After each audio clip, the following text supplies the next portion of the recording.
Bismillahirrahmanirrahim. Assalamualaikum warahmatullahi wabarakatuh. Alhamdulillahi wa kafa wa salamun ala ibadihi alladhina istafa, amma ba'd. Para hadirin hadirat jamaah Masjid Sabilillah Malang, alhamdulillahirabbil alamin.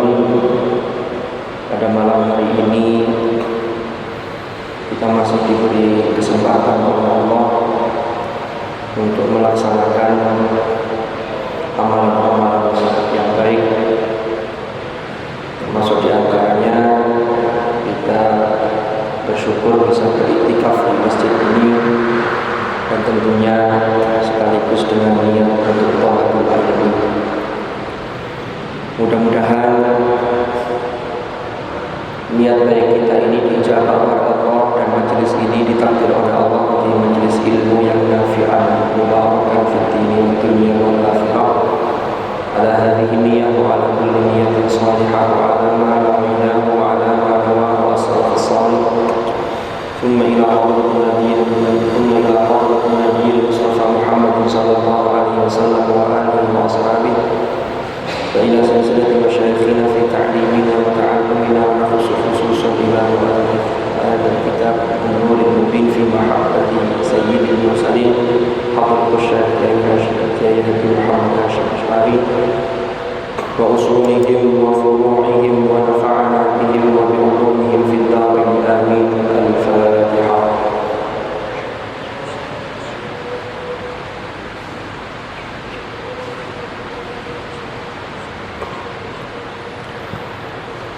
Bismillahirrahmanirrahim. Kita masih melanjutkan, ini masih fase yang pertama, yaitu masih bicara tentang kewajiban beriman kepada Rasulullah SAW. Lalu dalil dari nakli kemarin sudah kita jelaskan, dalil dari nakli yang berasal dari Al-Quran. Dan sekarang kita lanjutkan dalil nakli yang berasal dari hadis Rasulullah SAW. Nanti baru pada fase berikutnya kita akan bicara tentang kewajiban taat kepada Rasulullah, lalu kewajiban mengikuti Rasulullah dan seterusnya. Bismillahirrahmanirrahim. Qala al-mu'allif rahimahullahu ta'ala wa nafa'ana bihi wa bi'ulumihi fid dharain amin. Wa an Abi Hurairah radhiyallahu anhu qala, diriwayatkan dari sahabat Abi Hurairah radhiyallahu anhu, mudah-mudahan Allah ridha terhadap beliau. Qala, Abi Hurairah berkata, qala Rasulullah sallallahu alaihi wasallam, Rasulullah sallallahu alaihi wasallam bersabda, ini sabdanya Rasulullah, rupani umirtu an uqatilan nasa hatta yashhadu an la ilaha illallah wa yu'minu bi wa bima ji'tu bihi fa idza fa'alu dzalika asamu minni dima'ahum wa hisabuhum 'ala Allah. Muttafaqun alaih. Rasulullah sallallahu alaihi wasallam bersabda, umirtu, aku diperintah. Tentunya yang memerintah Rasulullah itu adalah Allah Subhanahu wa ta'ala.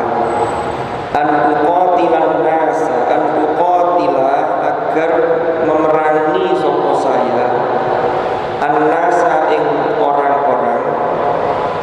Ini nanti akan saya kupas, saya jelaskan terkait dengan umirtu an uqatilan nas, agar tidak memunculkan salah paham. Karena kalau salah paham itu bisa berbahaya, fahamnya nanti bisa salah. Umirtu an uqatilan nasa hatta yashhadu, sampai mereka bersyahadat, sampai mereka bersaksi, yaitu orang-orang atau para manusia itu bersaksi an la ilaha illallah, bahwasannya tidak ada Tuhan selain Allah. La ilaha, tidak ada Tuhan iku mawjud illallah, kecuali Allah. Wa yu'minu, dan sampai mereka, yaitu an-nas atau orang-orang itu itu beriman atau mempercayai bi kelawan ingsun, artinya mempercayai atau beriman kepadaku, yaitu kepada Rasulullah.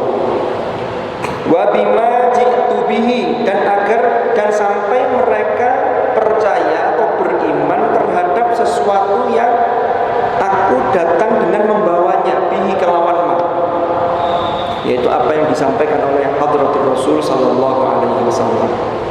Fa idza fa'alu mongko apabila ngelakoni sapa annas zalika ing hal tersebut, asomu maka mereka telah menjaga minni dari saya, dima'ahum ing darah-darah mereka annas, wa hisabuhum utawi hisabnya mereka, yaitu para annas tadi, iku alallahi ing atasnya Allah, maksudnya yang menghisab nanti adalah Allah subhanahu wa ta'ala. Muttafaqun alaih. Jadi hadis ini muttafaq alaih. Kalau muttafaq alaih berarti diriwayatkan oleh Asy-Syaikhaini yaitu Imam Al-Bukhari dan Imam Muslim. Para jamaah, para hadirin hadirat rahimakumullah, niki pengin kula kupas agar kita tidak salah paham. Ini Rasulullah sallallahu alaihi wasallam niki dawuhnya, umirtu an uqatilan nas, saya diperintah oleh Allah untuk memerangi manusia. Jangan sampai salah paham. Nanti kalau kita hanya melihat teks, zahir teksnya ini, seakan-akan Rasulullah itu moro-moro diperintah lek wong gak beriman langsung diperangi. Kan lanjutannya hatta yasyhadu alla ilaha illallah wa yu'minu bi wa bima ji'tu bihi. Sekarang kita lihat dulu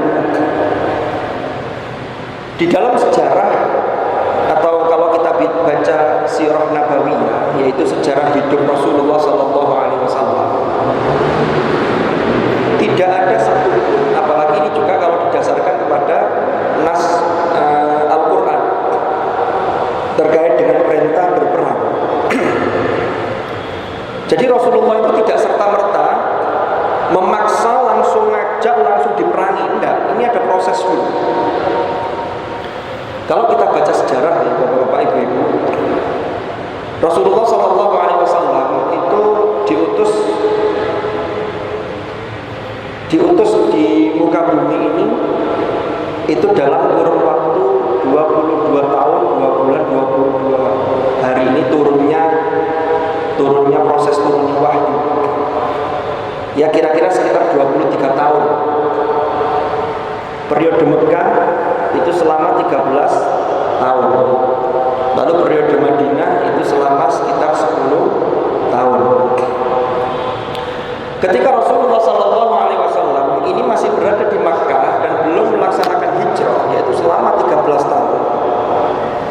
Ini Rasulullah ini yang diajarkan oleh beliau. Jadi dakwahnya ini bertahap. Mulai dari dakwah secara sembunyi-sembunyi. Lalu ketika Sayyidina Umar Ibnul Khattab radhiyallahu anhu itu masuk Islam dan beliau berani menyatakan secara terus terang keislamannya, lalu ada dukungan yang mulai kuat, maka di sini mulai dakwah secara terang-terangan. Dan pada periode Makkah itu lebih pada penguatan fondasi akidah. Ya. Jadi 13 tahun di Makkah itu dalam kondisi itu Rasulullah SAW hanya mendapatkan pengikut kurang lebih hanya sekitar 125 orang. Sehingga pada periode Mekah ini tidak terjadi peperangan dan Rasulullah tidak langsung memerangi. Karena memang Allah Subhanahu wa taala ketika itu belum memberikan izin, tapi hanya memerintahkan kepada Rasulullah untuk terus bersabar. Termasuk surah Al-Furqan ayat 52, Allah berfirman, a'udzubillahi minasyaitonir rajim. Ini periode Makkah ayat ini, fala tuti'il kafirina wajahidhum bihi jihadan kabira. Janganlah kamu ya Rasulullah, wahai Muhammad, itu mengikuti orang-orang kafir. Tetapi wajahidhum bihi jihadan kabira. Berjuanglah kamu, ya, berjuang melawan mereka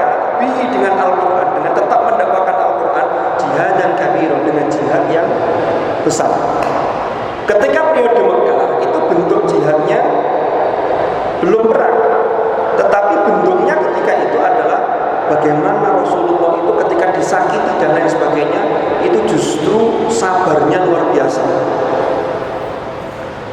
Kita baca sejarah itu Rasulullah itu mau sholat dihalang-halangi dan seterusnya. Nah ini terkait dengan sholat ini, termasuk yang dilakukan oleh Amr ibn Hisham. Amr ibn Hisham itu adalah yang memiliki laqab atau julukan Abu Jahal. Abu Jahal itu bagaimana dalam surah Al-Alaq, ara'aital ladzi yanha 'abdan idza shalla.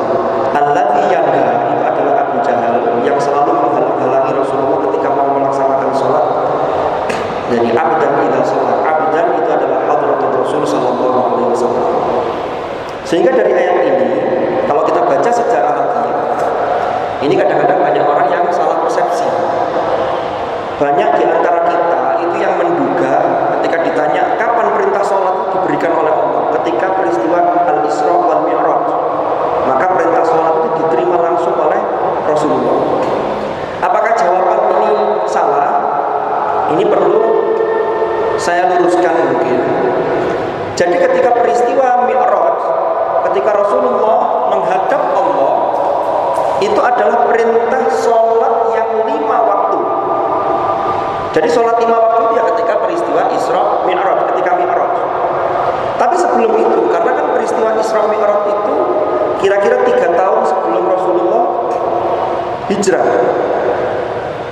Itu sekitar tahun 10 kenabian. Setelah Rasulullah diangkat sebagai Nabi dan Rasul.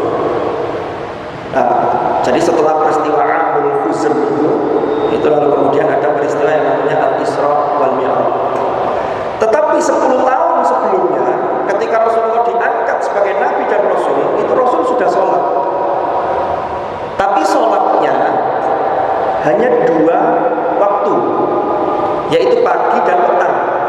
Ayatnya wa aqimis sholata tarafayn nahari wa zulafan minal lail innal hasanati yudhibnas sayyi'at. Al-ayat wa aqimis sholata tarafayn nahar wa zulafan minal lail. Buktinya apa? Tadi itu salah satunya ayatnya dalam surah Al-Alaq, Rasul itu dihalang-halangi ketika hendak melaksanakan sholat. Jadi termasuk Rasulullah sholat berjamaah dengan Sayyidah Khadijah, dan ada satu anak kecil yang mengikut jamaah ketika itu, yaitu Sayyidina Ali ketika beliau masih kecil. Makanya Sayyidina Ali itu disebut awwalul aslam minas sibyan, orang yang pertama kali masuk Islam dari golongan anak kecil, dari golongan anak-anak. Oke, saya lanjutkan gitu. Jadi ketika periode Makkah ini betul-betul Rasulullah ini mengalami apa istilahnya? Penindasan oleh orang-orang kafir, apa orang-orang musyrik Quraisy Mekah ketika itu. Nah itu tuduhannya macam-macam, mulai dituduh Muhammad gila dan seterusnya. Bahkan orang-orang kafir Quraisy itu melakukan ancaman-ancaman, melakukan ancaman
dengan tujuan untuk menghalangi dakwah Rasulullah SAW.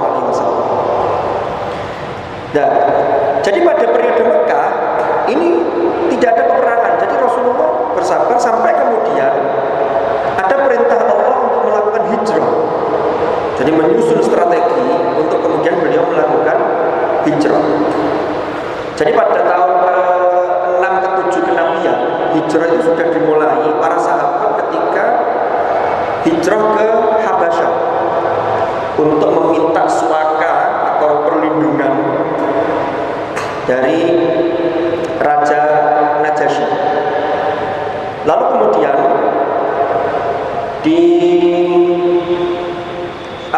sebelum peristiwa hijrah di bulan Rabiul Awal, itu di bulan Dzulhijjah tahun sebelumnya itu terjadi Bai'at Aqabah yang kedua. Bai'at Aqabah yang kedua, lalu kemudian ada kesepakatan untuk berhijrah sehingga ada beberapa sahabat yang sudah mendahului Rasulullah untuk berhijrah. Sementara Rasulullah sendiri ini belum berangkat hijrah karena menunggu perintah dari Allah. Sudah disiapkan segala-galanya, termasuk unta yang akan ditunggangi untuk hijrah. Suatu ketika sahabat beliau yaitu Abu Bakar As-Siddiq itu bertanya kepada Rasulullah, kapan kita hijrah? Maka Rasulullah menjawab, nunggu perintahnya Allah sampai pada saat yang ditentukan, lalu kemudian Rasulullah ini melakukan hijrah. Dan termasuk para sahabat ketika mau melaksanakan hijrah, jadi hijrah. Lah, baru kemudian pada periode Madinah, periode Madinah ini mulailah terjadi perang untuk melawan kaum musyrikin Mekah. Jadi di Madinah ini kekuatan orang-orang Islam, kekuatan kaum muslimin itu sudah mulai kuat. Jadi sudah mulai banyak yang mengikuti, karena Rasulullah ketika masuk Madinah itu luar biasa. Jadi Rasulullah masuk Madinah, yang Madinah dulu namanya adalah Yathrib, lalu disebut dengan Madinatul Nabi, yaitu kota Nabi, lalu mendapatkan julukan Al-Madinah Al-Munawwarah, yaitu Madinah yang bersinar karena tersinari oleh cahaya kenabian Rasulullah SAW, yang tersinari oleh cahaya kenabian Rasulullah SAW. Di Madinah itu Rasulullah itu mempersaudarakan, ada dua suku yang sudah perang lama sekali, yaitu suku Aus dan Khazraj. Itu perang lama sekali. Ketika Rasulullah masuk Madinah, dua suku yang sudah lama perang ini bisa didamaikan.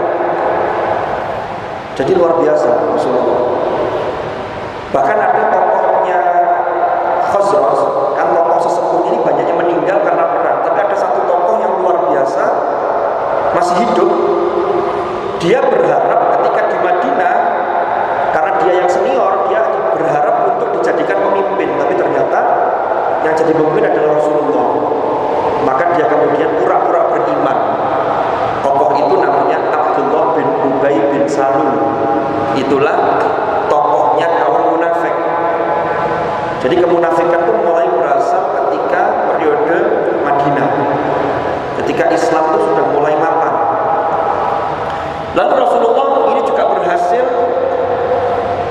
mempersaudarakan antara para sahabat yang ikut berhijrah dengan Rasulullah, yang disebut kaum muhajirin, dengan sahabat Ansor, yaitu orang-orang sahabat yang penduduk Madinah, yang mereka menolong agama Allah dengan juga menerima sahabat-sahabat mereka yang ikut berhijrah bersama Rasulullah. Lalu Rasulullah juga menancapkan fondasi peradaban yang luar biasa, yaitu dengan ada satu kesepakatan yang kemudian dikenal dengan nama Mitsaq Madinah, yaitu Piagam Madinah. Sehingga di situ hidup rukun berdampingan, termasuk orang-orang Yahudi yang ada di Madinah ketika itu. Jadi ini. Lalu kemudian ini ada beberapa tuduhan dari orang-orang di luar kita. Katanya Islam itu agama kekerasan, Islam itu agama peperangan. Ini harus dilihat secara utuh, tidak bisa dilihat secara sepotong. Jadi dalam Islam, perang itu adalah untuk mempertahankan diri, untuk mempertahankan agama. Nggih. Jadi bukan langsung ketika umirtu an uqatilan nas itu langsung diperangi kalau tidak mau beriman, enggak. Ada proses. Nah, sekarang kita ambil contoh ketika sebelum terjadi perang Badar Al-Kubra. Sebelum terjadi perang Badar Al-Kubra, itu memang terjadi penghadangan atas perintah Rasulullah SAW terhadap kafilah kafir Quraisy yang dipimpin oleh Abu Sufyan ketika itu. Jadi kafilah itu dihadang. Kenapa? Karena memang ini bukan Islam yang nyari gara-gara, tetapi umat Islam ketika itu ingin mengambil kembali hak-haknya yang dirampas oleh kaum musyrikin Mekah ketika hijrah, yang mana ketika hijrah itu mereka tidak boleh membawa apapun kecuali hanya dirinya dan pakaian yang menempel pada tubuhnya. Coba kita bayangkan, di Makkah itu salah satu sahabat ada namanya Abdurrahman bin Auf. Abdurrahman ibn Auf itu seorang konglomerat Mekah. Hartanya sangat banyak sekali. Belum lagi sahabat-sahabat yang lain. Ketika mau hijrah itu dihalang-halangi oleh kaum musyrikin Mekah. Ternyata mereka menghalang-halangi itu tujuannya apa? Kamu kalau hijrah silakan, tapi jangan bawa apapun yang kamu miliki, sehingga ya hartanya itu ditinggal semua. Nah, kalau sahabat dulu itu berangkat hijrah itu ya betul-betul tidak bawa apa-apa. Kalau sekarang kelihatannya tidak bawa apa-apa, tapi ATM-nya kan isinya banyak. Zaman dulu kan tidak ada ATM. Nah, ini lalu terjadi penghadangan. Nah, inilah kemudian yang beberapa waktu setelah itu terjadilah perang Badar Al-Kubra. Dan memang ketika itu Allah Subhanahu wa taala sudah memberikan izin kepada Rasulullah, kepada kaum muslimin untuk memerangi orang-orang musyrik. Tapi ada syaratnya. Makanya diantaranya ada ayat di surah Al-Baqarah ayat 190, wa qatilu fi sabilillahi alladhina yuqatilunakum wa la ta'tadu innallaha la yuhibbul mu'tadin. Dan berperanglah kalian fi sabilillah, atau perangilah fi sabilillah, di jalan Allah, yaitu orang-orang yang memerangi kalian. Alladzina yuqatilunakum, tapi syaratnya wala ta'tadu, janganlah kalian melampaui batas.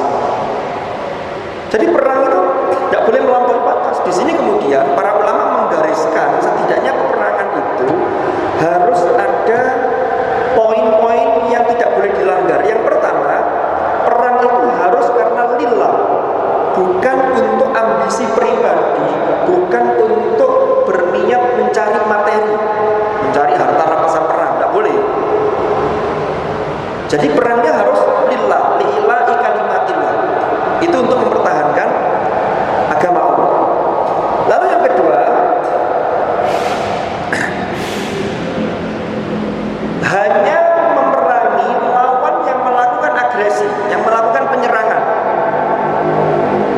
Nah, kalau mereka sudah tidak menyerang, maka ya sudah. Makanya ayatnya di surah Al-Baqarah 193, wa qatiluhum hatta la takuna fitnah wa yakuna ad-dinu lillah.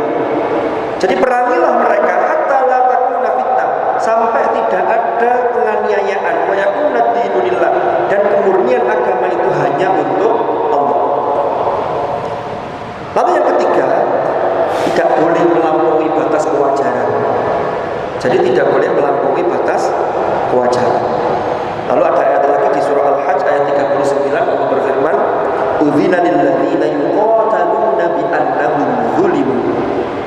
Ya, wa innallaha 'ala nasrihim laqadir.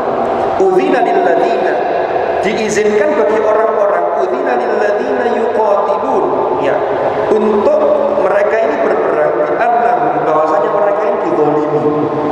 Jadi izin memerangi itu kalau memang sebelumnya dizalimi. Udzina lil ladzina yuqatiluna bi annahum zulimu.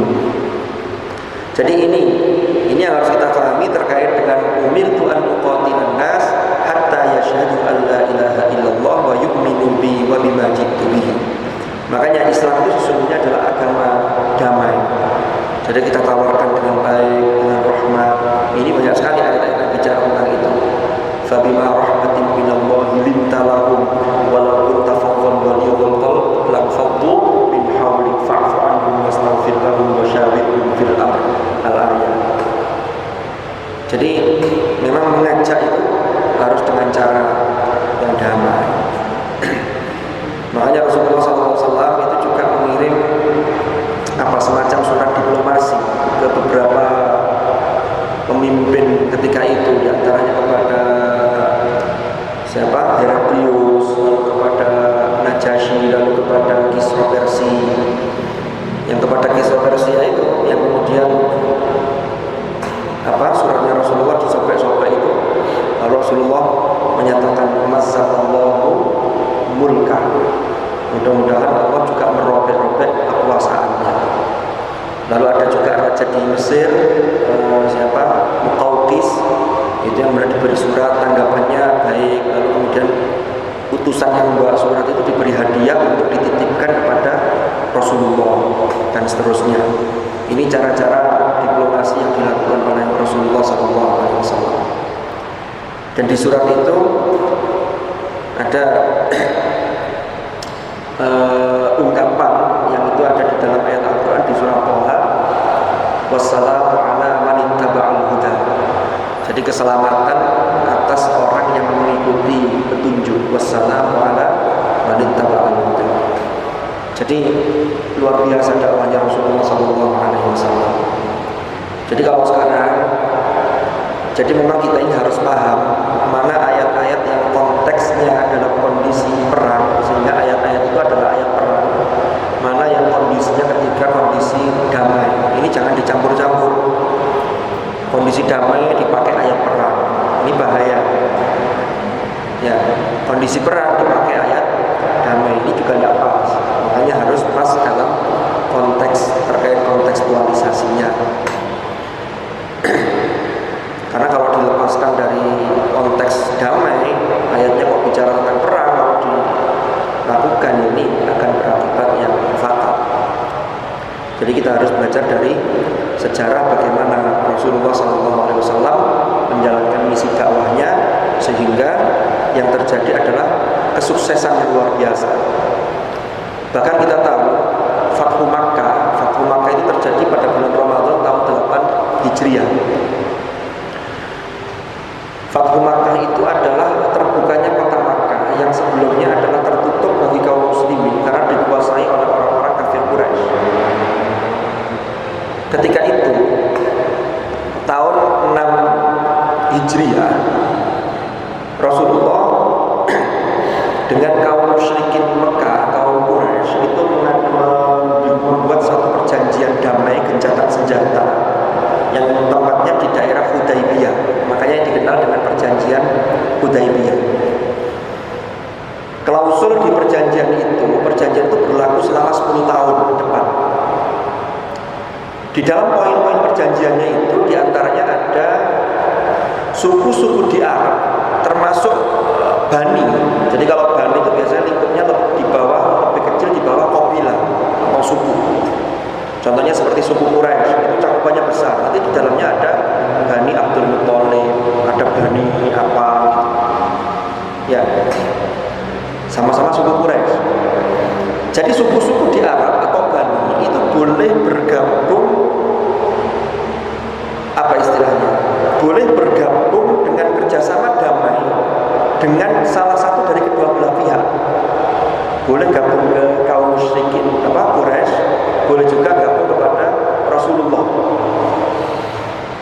Lah, ketika baru berjalan 2 tahun perjanjian Hudaybiyah itu terjadi pelanggaran yang dilakukan oleh suku Quraisy, salah satunya oleh tokoh suku Quraisy yang bernama Suhail bin Amr.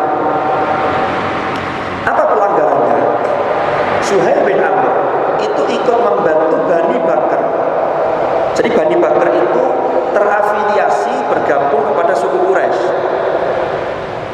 Sementara suku Khuza'ah itu bergabung kepada umat Islam, pada Rasulullah SAW.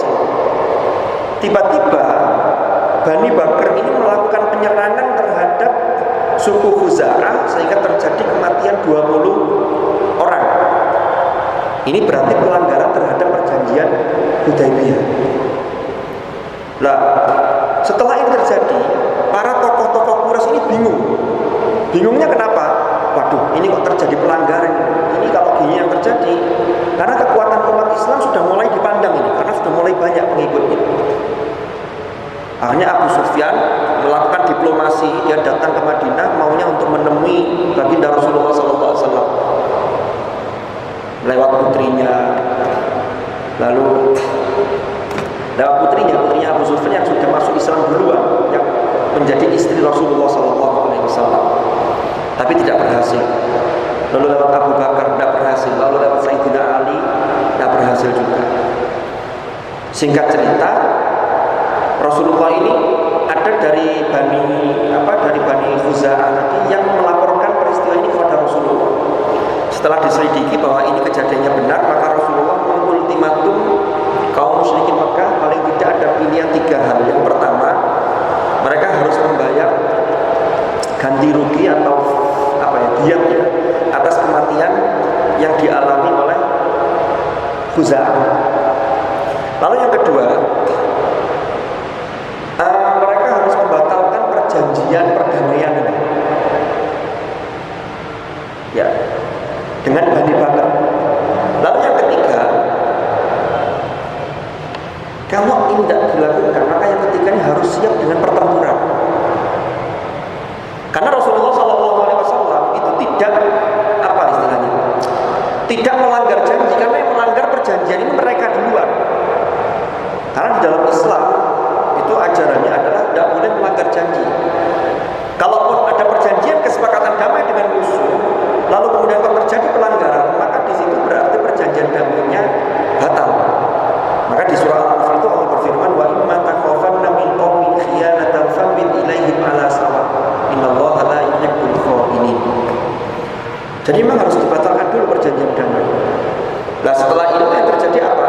Disinilah kemudian Rasulullah bersama pasukannya itu Rasulullah memerintahkan untuk bersiap-siap, tapi tidak ada satupun yang tahu ketika itu ini mau bersiap-siap mau kemana.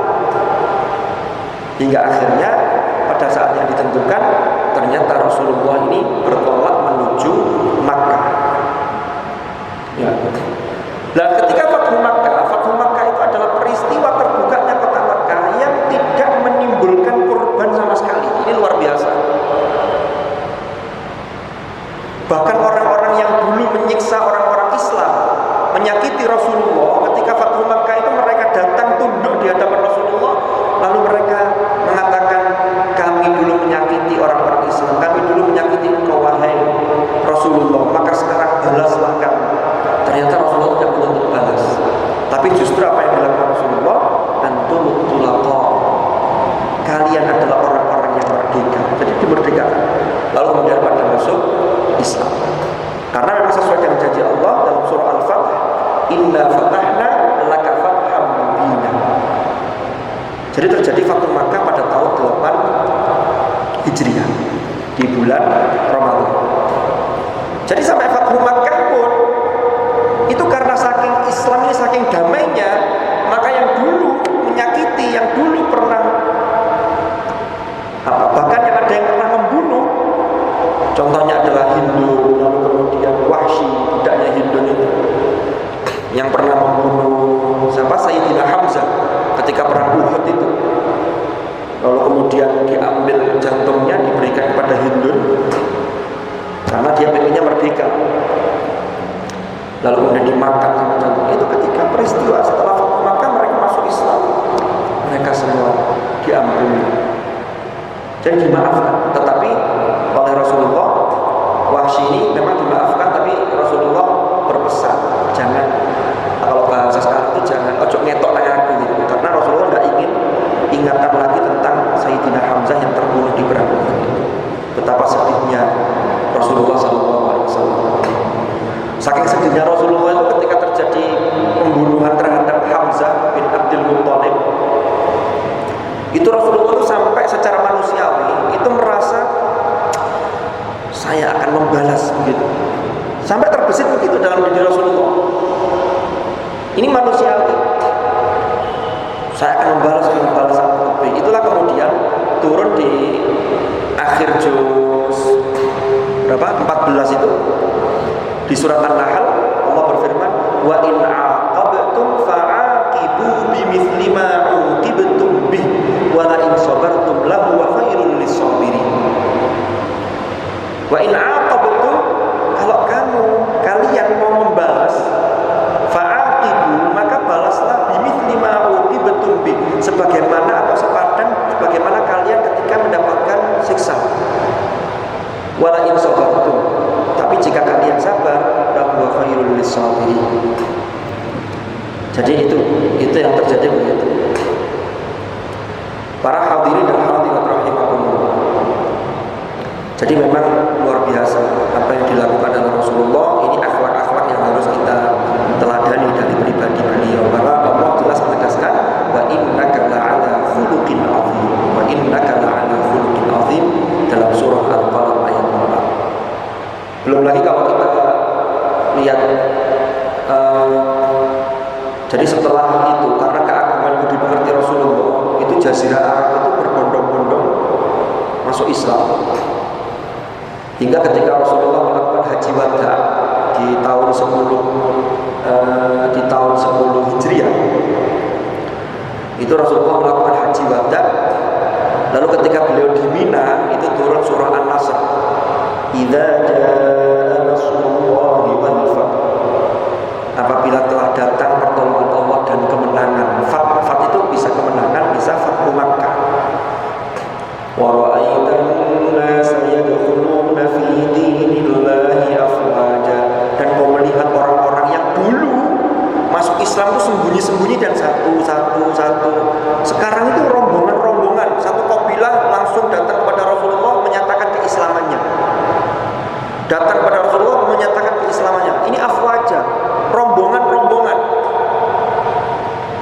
Seluruh Jazirah Arab ini sudah masuk Islam semua. Fasabbih bihamdi rabbika wastaghfir innahu kana tawwaba. Sahabat-sahabat yang mendengar turunnya wahyu ini pada bergembira, senang karena sudah banyak yang masuk Islam. Tapi ternyata sahabat Abu Bakar As-Siddiq menangis. Lalu sahabat-sahabat lain bertanya, kenapa wahai Abu Bakar engkau menangis setelah mendengar bahwa turun surat An-Nasr ini? Apa kata Sayyidina Abu Bakar? Kata beliau, kalau sudah turun surat ini, sudah datang kemenangan dan semua Jazirah Arab sudah memeluk Islam, maka berarti tugas misi dakwah Rasulullah SAW berarti sudah selesai. Berarti beliau akan segera kembali kepada Ar-Rafiqil A'la. Nangis Sayyidina Abu Bakar.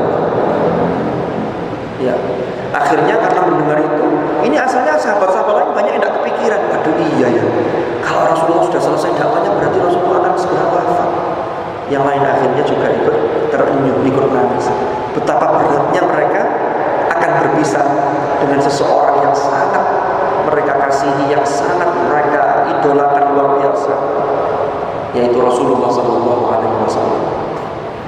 Jadi Rasulullah itu betapa dakwahnya itu patut kita teladani. Jadi jangan sampai kita memahami umirtu an uqatilan nas ini langsung dalam konteks saya harus nggak mau beriman harus diperangi. Jadi harus ada tahapan-tahapannya. Baru boleh diperangi. Ketika tadi itu periode Madinah ada izin dari Allah, udzina lil ladzina yuqataluna bi annahum udzina lil ladzina yuqataluna bi annahum zulim. Oke. Ini terkait dengan hadis ini. Fal imanu bin Nabi Muhammad sallallahu alaihi wasallam, maka iman kepada Nabi Muhammad sallallahu alaihi wasallam iku wajibun muta'ayyinun, yaitu wajib yang muta'ayyin, yaitu yang fardu ain. Jadi beriman kepada Rasulullah itu tidak bisa diwakilkan, adalah kewajiban fardu ain bagi masing-masing orang mukallaf. La yatimul iman syar'iyyu illa bihi. Yang mana imannya seseorang itu tidak bisa sempurna secara syar'i kecuali dengan beriman kepada Nabi Muhammad SAW. Wala yasihul islamu, dan tidak sah apa al-islamu keislaman keislaman seseorang, jadi Islamnya seseorang itu tidak sah illa ma'ahu, kecuali disertai dengan keimanan kepada hadratir Rasul sallallahu alaihi wasallam. Mudah-mudahan Allah Subhanahu wa taala selalu membimbing kita dan keimanan kita tetap terjaga sampai kita kembali kepada Allah. Jadi keimanan kita betul-betul tetap berada dalam diri kita, dan mudah-mudahan kita kembali dalam keadaan husnul khotimah. Amin amin amin ya mujibas sa'ilin. Terima kasih. Wallahu a'lam bishawab. Mohon maaf. Kita akhiri dengan doa kafaratul majlis. Bismillahirrahmanirrahim. Subhanallah wa bihamdika asyhadu an la ilaha illa anta astaghfiruka wa atubu ilaik. Wa sallallahu ala sayyidina Muhammadin walhamdulillahi rabbil alamin. Mohon maaf, kata Allah wa iyyakum ajma'in. Al-'afwu minkum. Wassalamu alaikum